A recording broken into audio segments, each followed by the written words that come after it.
अमेरिकी राष्ट्रपति Donald Trump corona positive होने के बाद अस्पताल में हैं। ऐसे में चर्चा होने लगी है कि अगर राष्ट्रपति काम न कर पाने की स्थिति में होते हैं तो देश की कमान किसको मिल सकती है।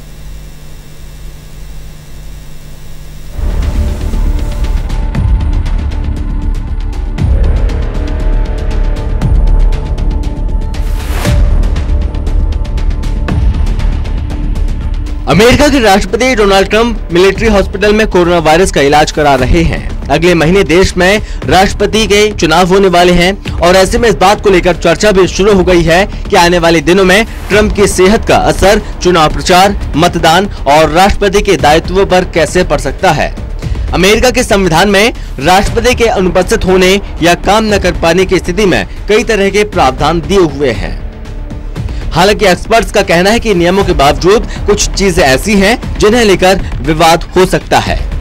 दरअसल अमेरिकी संविधान के 25वें संशोधन में इस बात का उल्लेख किया गया कि जब राष्ट्रपति अपने दायित्वों को निभाने में सक्षम नहीं होते हैं तो उपराष्ट्रपति सत्ता के प्रमुख बन जाते हैं। उपराष्ट्रपति माइक पेंस का भी कोरोना टेस्ट हुआ और वो नेगेटिव निकले। इससे पहले देश के इतिहास में ऐसा 8 बार हो चुका जब राष्ट्रपति के निधन पर उपराष्ट्रपति ने पद संभाला है। अगर किसी कारण उपराष्ट्रपति भी पद नहीं संभाल सकते तो आगे का फैसला करने का अधिकार संविधान ने संसद को दिया है। उपराष्ट्रपति के बाद लाइन में हाउस का स्पीकर, सीनेट का president pro tempore, secretary of state के बाद कैबिनेट सदस्य होते हैं।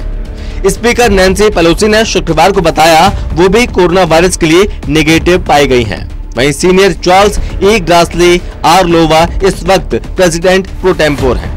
इसी संशोधन के तहत ये भी प्रावधान है कि बहुत ज्यादा बीमार होने पर राष्ट्रपति, स्पीकर और प्रेसिडेंट प्रो टेम्पोर को लिखित में बता सकते हैं कि वो काम नहीं कर सकते। अपने अधिकार उपराष्ट्रपति को दे सकते हैं। जब तक राष्ट्रपति ठीक होकर नहीं आ जाते, उपराष्ट्रपति कार्यकारी राष्ट्रपति का कार्यभार संभाल सकते हैं। हालांकि अभी तक ट्रंप ने ऐसा कुछ नहीं किया और व्हाइट हाउस प्रवक्ता जॉर्ज डीर ने कहा ट्रंप ही इंचार्ज हैं। वहीं पूर्व राष्ट्रपति रोनाल्ड रीगन तत्कालीन उपराष्ट्रपति जॉर्ज बुश को और बुश अपने कार्यकाल में डिक चेनी को अपने अपने इलाज के दौरान कार्यभार दे चुके हैं। अगर राष्ट्रपति इतना ज्यादा बीमार हो जाएं कि वो खुद अपने अधिकार उपराष्ट्रपति को ना सौंप सके या इसके लिए इनकार ही कर दें तो ऐसी स्थिति के लिए भी इस संशोधन में प्रावधान है। इसके तहत उपराष्ट्रपति, कैबिनेट या कांग्रेस के नियुक्त किए ग्रुप के पास अधिकार होते हैं। अगर इनमें से कोई बहुमत के साथ हाउस या सीनेट को ये सूचित करे कि राष्ट्रपति अपनी ताकत ट्रांसफर करने और काम करने की हालत में नहीं है तो उपराष्ट्रपति को कार्यभार सौंपा जा सकता है। अभी तक ऐसा नहीं किया गया। राष्ट्रपति को वापस लाने का आखिरी फैसला संसद ही करेगी। कई प्रावधान दिए जाने के बाद भी विवाद की स्थिति पैदा हो सकती है। कई एक्सपर्ट्स का ये भी मानना है कि स्पीकर और प्रेसिडेंट प्रो टेम्पोर राष्ट्रपति का कार्यभार संभालने की योग्यता नहीं रखते हैं। उनका कहना है कि ऐसा सिर्फ अधिकारियों की एग्जीक्यूटिव ब्रांच कर सकती है। Harvard Law School professor Jack Goldsmith उदाहरण देते हैं कि secretary of state Mike Pompeo या पेलोसी राष्ट्रपति पद के लिए दावा कर सकते हैं। हालांकि ऐसे हालात में क्या होगा ये टेस्ट करने का मौका अभी तक नहीं आया है। न्यूयॉर्क विश्वविद्यालय के कानून के प्रोफेसर रिचर्ड पाइल्स के अनुसार ट्रंप के कोरोना पॉजिटिव होने की अवस्था में अब पूरा दारोमदार रिपब्लिकन नेशनल कमेटी के ऊपर आ गया है। ऐसी स्थिति में पूरी जिम्मेदारी राष्ट्रीय राजनीतिक दलों की होती है।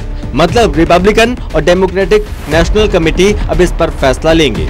ट्रंप के मामले में रिपब्लिकन नेशनल कमेटी एक आपातकालीन बैठक बुला सकती है।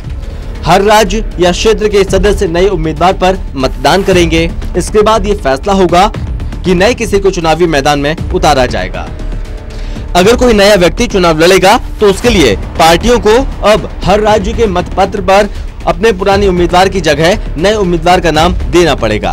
आपको बता दें कि अगर ट्रंप गंभीर रूप से बीमार पड़ते हैं तो उपराष्ट्रपति को सत्ता स्थानांतरित हो सकती है। लेकिन अगर पेंस खुद बीमार पड़ जाते हैं तो उस हालत में हाउस स्पीकर नैन्सी पेलोसी कार्यवाहक राष्ट्रपति का पद संभालेंगे। Special desk, total TV.